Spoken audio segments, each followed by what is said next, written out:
ಹಾವೇರಿ ಜಿಲ್ಲಾ ಕ್ರೀಡಾಂಗಣದ ದುಸ್ಥಿತಿ ಇದು. ಅಥ್ಲೀಟ್ಸ್ಗೆ ಸಿಂಥೆಟಿಕ್ ಟ್ರ್ಯಾಕ್ ಇಲ್ಲದೆ ಸಂಕಷ್ಟ, ಪ್ರತಿನಿತ್ಯದ ಸಂಕಷ್ಟ. ಹಾವೇರಿ ಜಿಲ್ಲಾಡಳಿತದ ದಿವ್ಯ ನಿರ್ಲಕ್ಷ್ಯ. ಮಳೆ ಬಂದ್ರೆ ಸಾಕು ಗದ್ದೆ ರೀತಿಯಲ್ಲಾಗುತ್ತೆ. ಮಳೆಗಾಲದಲ್ಲಿ ಕೆಸರು ಗದ್ದೆ ಆಗುತ್ತೆ ಈ ಗ್ರೌಂಡ್. ಆದರೆ ಪ್ರತಿನಿತ್ಯ ಇದರಲ್ಲಿ ಪ್ರಾಕ್ಟೀಸ್ ಮಾಡಬೇಕಾದಂತಹ ಪರಿಸ್ಥಿತಿ ಇದೆ. ಹಾವೇರಿ ಜಿಲ್ಲಾಡಳಿತದ ದಿವ್ಯ ನಿರ್ಲಕ್ಷ್ಯ. ಮಳೆಗಾಲದಲ್ಲಿ ಅಕ್ಷರಶಃ ಕೆಸರು ಗದ್ದೆ ರೀತಿಯಲ್ಲಾಗುತ್ತೆ ಈ ಗ್ರೌಂಡ್. ಸಿಂಥೆಟಿಕ್ ಗ್ರೌಂಡ್ ಇಲ್ಲದೇನೆ ಕ್ರೀಡಾಪಟುಗಳು, ಅಥ್ಲೆಟಿಕ್ಸ್ಗಳು ಪರದಾಡ್ತಾ ಇದ್ದಾರೆ. 9 ಎಕರೆ ಪ್ರದೇಶದಲ್ಲಿರುವಂತಹ ಜಿಲ್ಲಾ ಕ್ರೀಡಾಂಗಣ ಇದು.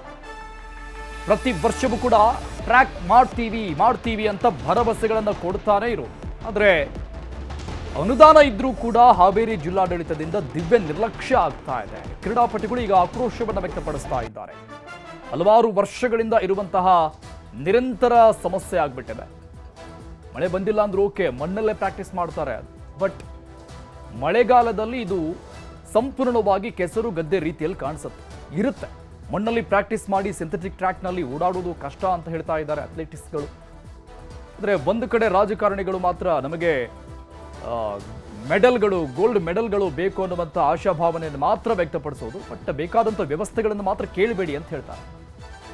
ಸ್ಥಳೀಯರು ಮತ್ತು ಕ್ರೀಡಾಪಟುಗಳು ಈ ಬಗ್ಗೆ ಮಾತನಾಡಿದ್ದಾರೆ. ಏನು ಹೇಳಿದ್ರು ನೋಡುವ.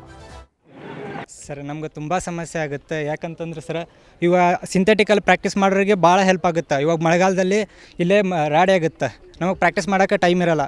ಅಂದರೆ ಟ್ರ್ಯಾಕ್ ಇಲ್ಲ ಅಂದ್ಬಿಟ್ಲೆ ನಾವು ಹಿಂದಾಗ್ತೀವಿ. ಯಾಕಂದರೆ ರೋಡಲ್ಲಿ ಹೋದರೆ ಇಂಜುರಿ ಆಗ್ತೀವಿ. ಇಲ್ಲ, ಇಲ್ಲಿ ಪ್ರಾಕ್ಟೀಸ್ ಮಾಡೋಕ್ಕೆ ಇದೇನೇ ಇಲ್ಲ, ಟ್ರ್ಯಾಕ್ ಇರೋದಿಲ್ಲ. ಅಂದರೆ ಕಾಂಪಿಟೇಷನ್ ಓವರಾಲ್ ಎಲ್ಲ ನಡೆಯೋದು ಸಿಂಥೆಟಿಕ್ ಟ್ರ್ಯಾಕಲ್ಲೇ, ಮಡ್ಡಲ್ಲಿ ಯಾವುದೂ ನಡೆಯೋಲ್ಲ. ಮೇನ್ ಅಂದರೆ ಮಳೆಗಾಲದಲ್ಲೇ ಸ್ಟೇಟ್ ಮೀಟ್ ನಡೀತೀವಿ. ಅಂದರೆ ಅಮೇಚೂರ್ ಆಯಿತು, ಯಾವುದಾಯಿತು ಮಳೆಗಾಲದಲ್ಲಿ ನಡೆಯುತ್ತೆ. ಬಟ್ ನಮಗೆ ಅವಾಗ ಪ್ರಾಕ್ಟೀಸ್ ಮಾಡೋಕ್ಕೆ ಇಲ್ಲಿ ಗ್ರೌಂಡ್ ಇರೋದಿಲ್ಲ. ಹೌದು, ಇಂಜುರಿ ಆಗಿದೆ. ನಾವು ಓಪನ್ಸ್ ಕೆಟಗರಿ ಇತ್ತು ಜೂನಲ್ಲಿ 22-23 ಆವಾಗ ನಾವು ಪ್ರಾಕ್ಟೀಸ್ ಮಾಡುವಾಗ ಇಂಜುರಿ ಆಗಿದೆ. ಅಂದರೆ ಟ್ರ್ಯಾಕ್ ಇರೋದಲ್ವ, ನಾವು ರೋಡ್ಗೆ ಹೋಗ್ತೀವಿ, ಅವಾಗ ಇಂಜುರಿ ಆಗ್ತಿದೆ.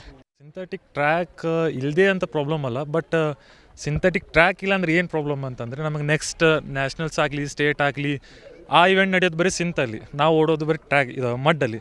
ಸೊ ಮಡ್ ಒಳಗಡೆ ಪ್ರಾಕ್ಟೀಸ್ ಮಾಡಿ ಅಲ್ಲಿ ಹೋಗ್ಬೇಕಂತಂದರೆ ಇಂಜುರೀಸ್ ಜಾಸ್ತಿ ಆಗ್ಬಿಡುತ್ತೆ ಸರ್. ಮೇಜರ್ ಇಂಜುರೀಸ್ ಲೈಕ್ ಬೋನ್, ಕ್ರ್ಯಾಂಪ್ಸ್, ಬ್ಯಾಕ್ ಪೇನ್.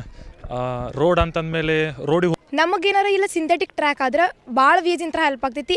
ಈಗ ಭಾಳ ಅಥ್ಲೆಟ್ ನಾವಷ್ಟೇ ಅಂತಲ್ಲ, ಭಾಳ ಜನ ಅದಾರ. ಸೊ ಅವರು ಸ್ಟೇಟ್ಸ್, ನ್ಯಾಷನಲ್ಸ್ ಹಂಗೇನಾರು ಇದ್ರೂ ಹೋಗ್ಬೋದು.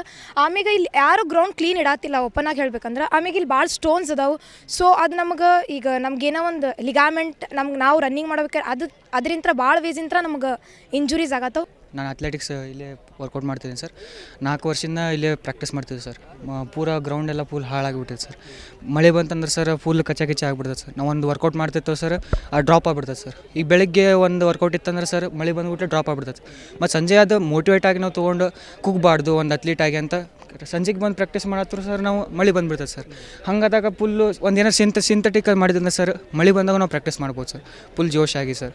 ಒಂದೊಂದು ಸರಿ ನಂಗೆ ಭಾಳ ಸರಿ ಇಂಜುರಿನೂ ಆಗಿದ್ದವು ಸರ್. ಇಲ್ಲಿ ಸ್ಯಾಂಡ್ ಅದು ಹಾಕಿದ್ದಾರೆ ಸರ್ ಗ್ರೌಂಡ್. ಕ್ರೀಡಾ ವ್ಯವಸ್ಥೆಯಲ್ಲಿ ನಮ್ಮಲ್ಲಿ ಸಾಕಷ್ಟು ಪ್ರತಿಭೆಗಳಿದ್ದಾವೆ. ಆ ಪ್ರತಿಭೆಗಳಿಗೆ ಅವಕಾಶವನ್ನು ಕಲ್ಪಿಸಿಕೊಡುವಂಥ ಕೆಲಸ, ಕ್ರೀಡೆಗೆ ಒತ್ತು ಕೊಡುವಂಥ ಕೆಲಸ ಜಿಲ್ಲೆಯ ಶಾಸಕರು ಮತ್ತು ಜಿಲ್ಲಾಡಳಿತ ಮಾಡಬೇಕಾಗತ್ತೆ. ಇಂಥವುಗಳ ಕಡೆ ಹೆಚ್ಚು ಗಮನ ಕೊಟ್ಟು ಸಿಂಥೆಟಿಕ್ ಗ್ರೌಂಡನ್ನು ತಕ್ಷಣ ಅದಕ್ಕೆ ಬೇಕಾದಂಥ ಸಿದ್ಧತೆಗಳನ್ನು ಮತ್ತು ಕ್ರಿಯಾಯೋಜನೆನ ಆ್ಯಕ್ಷನ್ಗಳನ್ನು ಮಾಡಿಕೊಂಡು ಆ ಒಂದು ಜಾರಿ ತರುವಂಥ ಕೆಲಸ ಮಾಡಿದರೆ ಇಲ್ಲಿ ಭಾಗದ ಸ್ಪೋರ್ಟ್ಸ್ ವಿದ್ಯಾರ್ಥಿಗಳಿಗೆ ಮತ್ತು ಕ್ರೀಡಾಪಟುಗಳಿಗೆ ಭಾಳಷ್ಟು ಅನುಕೂಲ ಆಗಲಿದೆ.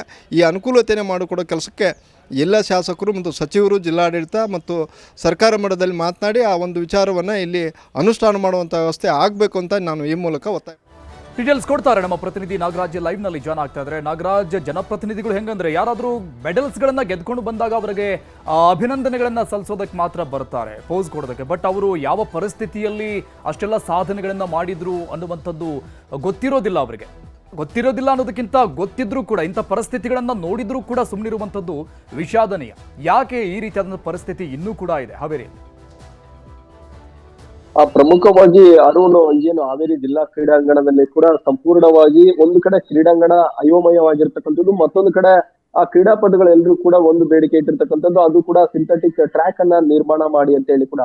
ಪ್ರಮುಖವಾಗಿ ಹಾವೇರಿ ಕ್ಷೇತ್ರವನ್ನ ನಾವು ಗಮನಿಸದಲ್ಲಿ ಇಟ್ಕೊಂಡಾಗ ಡೆಪ್ಯೂಟಿ ಸ್ಪೀಕರ್ ಆಗಿರ್ತಕ್ಕಂಥ ರುದ್ರಪ್ಪ ಲಮಾಣಿ ಅವರ ಕ್ಷೇತ್ರ, ಈ ಕ್ಷೇತ್ರದಲ್ಲಿ ಬಹಳಷ್ಟು ವರ್ಷಗಳಿಂದ ಕೂಡ ಸಿಂಥೆಟಿಕ್ ಟ್ರ್ಯಾಕ್ ಅನ್ನ ನಿರ್ಮಾಣ ಮಾಡ್ಬೇಕಂತೇಳಿ ಕೂಡ ಕ್ರೀಡಾಪಟುಗಳು ಕೂಡ ಬೇಡಿಕೆನ ಇಡ್ತಾನೆ ಬರ್ತಾ ಇದ್ದಾರೆ. ಆದ್ರೆ ಈ ಬೇಡಿಕೆ ಮಾತ್ರ ಪೂರೈಸ್ತಿಲ್ಲ. ಪ್ರತಿ ವರ್ಷ ಆಗಸ್ಟ್ 15 ಆಗಿರ್ಬೋದು ಮತ್ತು ರಿಪಬ್ಲಿಕ್ ಡೇ ಸಂದರ್ಭದಲ್ಲಿ ಕ್ರೀಡಾಂಗಣಕ್ಕೆ ಬಂದಿರತಕ್ಕಂತ ಜಿಲ್ಲಾ ಉಸ್ತುವಾರಿ ಸಚಿವರಾಗಿರ್ಬೋದು ಮತ್ತು ಶಾಸಕರು ಒಂದು ಆಶಾಭಾವನೆಯನ್ನ ಅಲ್ಲಿ ಕ್ರೀಡಾಪಟುಗಳಿಗೆ ಕೊಡ್ತಾರೆ. ಈ ವರ್ಷ ನಾವು ಅದು ಏನೇ ಕಷ್ಟ ಇದ್ರೂ ಕೂಡ ನಾವು ಸಿಂಥೆಟಿಕ್ ಟ್ರ್ಯಾಕ್ ಅನ್ನ ನಿರ್ಮಾಣ ಮಾಡ್ತೇವೆ ಮತ್ತು ಈ ಕ್ರೀಡಾಂಗಣವನ್ನ ಅಭಿವೃದ್ಧಿಯನ್ನ ಮಾಡ್ತೇವೆ ಮತ್ತು ಈ ಒಂದು ಕ್ರೀಡಾಂಗಣ ಅಭಿವೃದ್ಧಿಗಾಗಿ ಕೂಡ ನಾವು 10 ಕೋಟಿ ರೂಪಾಯಿ ಹಣವನ್ನ ಕೂಡ ರಿಸರ್ವ್ ಆಗಿ ಇಟ್ಟಿದ್ದೇವೆ ಅನ್ನೋ ಮಾತನ್ನ ಹೇಳ್ತಾ ಇದ್ದಾರೆ. ಪ್ರತಿ ವರ್ಷ ಈ ಮಾತುಗಳನ್ನ ಹೇಳ್ತಾ ಇದ್ದಾರೆ, ಆದ್ರೆ ಮಾತ್ರ ಇದು ಯಾವ್ದು ಕೂಡ ಕಾರ್ಯರೂಪಕ್ಕೆ ಬರ್ತಾ ಇಲ್ಲ ಅನ್ನೋದು ಕೂಡ ಒಂದು ಕಡೆ ಕ್ರೀಡಾಪಟುಗಳ ಒತ್ತಾಯವಾಗಿರ್ತಕ್ಕಂಥದ್ದು. ಮತ್ತೊಂದು ಕಡೆ ಈಗಾಗಲೇ ಆ ಕ್ರೀಡಾಂಗಣದಲ್ಲಿ ಕೂಡ ಕ್ರೀಡಾಪಟುಗಳು ಪ್ರತಿನಿತ್ಯ ಪ್ರಾಕ್ಟೀಸ್ ನಾಗರಾಜ್ ಹೋಲ್ಡ್ ಆನ್ ಮಾತನಾಡಿಸ್ತೇನೆ. ಲತಾ BH ಯುವ ಸಬಲೀಕರಣ ಕ್ರೀಡಾ ಇಲಾಖೆಯ ಸಹಾಯಕ ನಿರ್ದೇಶಕಿ ಸಂಪರ್ಕದಲ್ಲಿದ್ದಾರೆ. ಮೇಡಮ್ ನಮಸ್ಕಾರ. ನಮಸ್ತೆ ಸರ್. ಮೇಡಮ್, ಹಾವೇರಿಯ ಜಿಲ್ಲಾ ಕ್ರೀಡಾಂಗಣದ ದುಸ್ಥಿತಿ ಯಾಕೆ ಹಿಂಗಾಯ್ತು? ಅನುದಾನ ಇದ್ರೂ ಕೂಡ ಯಾಕೆ ಆಗ್ತಾ ಇಲ್ಲ?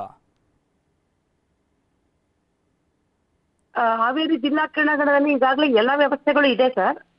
ಒಂದು ಸಿಂಥೆಟಿಕ್ ಟ್ರ್ಯಾಕ್ ಮಾತ್ರ ಬಾಕಿ ಇದೆ. ಅದಕ್ಕೆ 10 ಕೋಟಿ ರಿಲೀಸ್ ಆಗಿದೆ.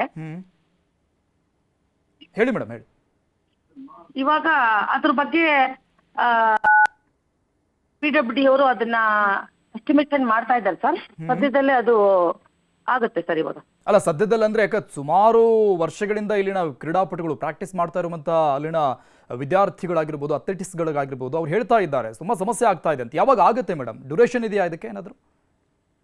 ಸರ್ ಒಂದು ಈಗಾಗಲೇ ಎಸ್ಟಿಮೇಷನ್ ಮಾಡ್ತಾ ಇದೆ ಸರ್. ಅಮೌಂಟ್ ಬಿಡುಗಡೆ ಆಗಿದೆ. ಓಕೆ, ಇವಾಗ ಕಾರ್ಯರೂಪಕ್ಕೆ ಬರ್ಬೇಕು ಸರ್ ಇವಾಗ ಕಾಮಗಾರಿ. ಓಕೆ, ಈಗ ನಿಮಗೆ ಗೊತ್ತಿರೋಂಗೆ ಅನುದಾನ ಬಿಡುಗಡೆಯಾಗಿ ಎಷ್ಟು ದಿನ ಆಯ್ತು? ಸರ್ ಸರ್ಕಾರದಿಂದ ಅನುದಾನ ಬಿಡುಗಡೆಯಾಗಿ ಒಂದು 6 ಮಂತ್ ಆಗಿರ್ಬೋದು ಸರ್. ಓಕೆ ಮೇಡಮ್, ಒಂದು ಸಿಂಥೆಟಿಕ್ ಟ್ರ್ಯಾಕ್ ರೆಡಿ ಮಾಡೋಕೆ 6 ಮಂತ್ಸ್ ಟೈಮ್ ಬೇಕಾಗತ್ತಾ? ಅನುದಾನ ಇದ್ರೂ ಕೂಡ ಓಕೆ, ಏನೋ ಸಮಸ್ಯೆ ಇದೆ ಅಂದ್ರೆ ಓಕೆ, ಅನುದಾನ ಇದ್ರೂ ಕೂಡ ಮಾಡೋಕ್ಕಾಗಿಲ್ಲ ಅಂದ್ರೆ ಏನು?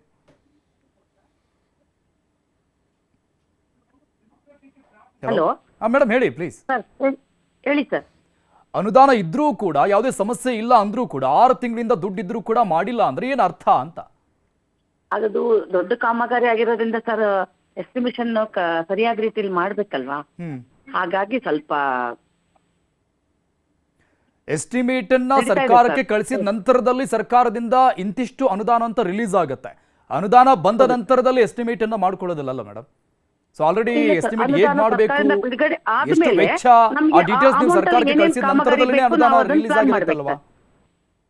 ಸರ್ ಸರ್ಕಾರದಿಂದ ಅನುದಾನ ಮೀಸಲಿಡ್ತಾರೆ. ಓಕೆ, ಅದಾದ್ಮೇಲೆ ನಾವು ಏನ್ ಬೇಕು ನಮ್ಗೆ ಆ ಅಮೌಂಟ್ ಅಲ್ಲಿ ನಮ್ಗೆ ಏನೇನು ಬೇಕು ಅನ್ನೋದನ್ನ ನಾವು ಇಂಜಿನಿಯರ್ಸ್ ಜೊತೆ ಕೂತ್ಕೊಂಡು ಚರ್ಚೆ ಮಾಡಿ ಅದ್ರ ಪ್ಲಾನ್ ಮಾಡಿ ಮತ್ತೆ ಕಳಿಸ್ತಾರೆ ಸರ್. ಅವಾಗ ಹಣ ಯಾವ ಸಂಸ್ಥೆ ಕಾರ್ಯನಿರ್ವಹಿಸುತ್ತೆ ಆ ಸಂಸ್ಥೆಗೆ ಹಣ ಬಿಡುಗಡೆ ಆಗುತ್ತೆ ಸರ್. ಫಸ್ಟ್ ಎಸ್ಟಿಮೇಷನ್ ನಾವು ಕೊಡ್ಬೇಕು ಸರ್. ಸರ್ಕಾರದಿಂದ ಅನುಮೋದನೆ ಸಿಕ್ಕಿದೆ. ಓಕೆ, ಆ ಹಣ ಹೇಗೆ ನಾವು ಉಪಯೋಗಿಸ್ಬೇಕು ಅನ್ನೋದನ್ನ ಇಂಜಿನಿಯರ್ಸ್ ನಾವು ಕುತ್ಕೊಂಡು ಸರ್ ಎಸ್ಟಿಮೇಷನ್ ಮಾಡಿ ಕಳಿಸಿದ್ರೆ ಆ ಸಂಸ್ಥೆಗೆ ಹಣ ಬಿಡುಗಡೆ ಆಗುತ್ತೆ. ಸೊ ಇದು 6 ತಿಂಗಳಿಂದ ನಡೀತಾ ಇದೆ ಈ ಎಸ್ಟಿಮೇಟ್ ಪ್ಲಾನ್? ಹೌದು ಸರ್. ಇನ್ನೊಂದು 6 ತಿಂಗಳು ಅಥವಾ 1 ವರ್ಷ ಆಗ್ಬೋದಾ ಮೇಡಮ್ ಇದು ಮುಗಿಯಕ್ಕೆ? ಇಲ್ಲ ಸರ್, ಇಲ್ಲ. ಈಗ ಎಂಡಿಂಗ್ ಬಂದಿದೆ ಸರ್. ಈಗ ಎಸ್ಟಿಮೇಷನ್ ಕೇಂದ್ರ ಕಚೇರಿ ಕಳಿಸ್ತೀವಿ ಸರ್, ಹಣ ಬಿಡುಗಡೆ ಆಗುತ್ತೆ ತಕ್ಷಣ. ಓಕೆ, ಅಂದ್ರೆ ನಿಮ್ ಕಡೆಯಿಂದ ಕ್ಲಿಯರ್ ಇದೀವಿ ಅಂತ ನೀವು ಹೇಳ್ತಾ ಇದ್ದೀರಿ, ಅದಕ್ಕೆ ಸ್ಪಷ್ಟೀಕರಣ ಕೊಡ್ತಾ ಇದ್ದೀರಿ. ಓಕೆ, ಯಾರ ಕಡೆಯಿಂದ ಡಿಲೇ ಆಗ್ತಾ ಇದೆ ಮೇಡಮ್ ಹೇಳಿ, ನಾವಾದ್ರೂ ಫಾಲೋ ಅಪ್ ಮಾಡ್ತೀವಿ. ಹಾಗೇನಿಲ್ಲ ಸರ್, ಯಾರ ಕಡೆಯಿಂದ ಅಂತ ಇಲ್ಲ ಸರ್. ಒಂದು ಗೌರ್ಮೆಂಟ್ ಪ್ರೋಸೆಸ್ ಅಂತ ಇರುತ್ತಲ್ಲ, ಆ ರೀತಿ ಅಷ್ಟೇ ಸರ್. ಓಕೆ, ಫೈನಲಿ ಮೇಡಮ್ ಯಾವಾಗ ಕ್ಲಿಯರ್ ಮಾಡಿ ಕೊಡ್ತೀರಾ ಸರ್? ಇನ್ನೊಂದು 2-3 ತಿಂಗಳಲ್ಲಿ, ಒಂದು 2 ತಿಂಗಳಲ್ಲಿ ಸ್ಟಾರ್ಟ್ ಆಗುತ್ತೆ ಸರ್. ಕಾಮಗಾರಿ 2 ತಿಂಗಳಲ್ಲಿ ಸ್ಟಾರ್ಟ್ ಆಗುತ್ತೆ ಸರ್. ಒಂದು 6 ತಿಂಗಳಲ್ಲಿ ಮುಗಿಸ್ತಾರೆ sir. Okay ma'am, thank you madam. ಆದಷ್ಟು ಬೇಗ ಮುಗಿಸಿ ಅಲ್ಲಿನ ಅಥ್ಲೆಟಿಕ್ಸ್ಗಳಿಗೆ ಅದರಿಂದ ಅನುಕೂಲ ಆಗಲಿ. Thank you so much news ಜೊತೆ ಮಾತನಾಡೋದಕ್ಕೆ.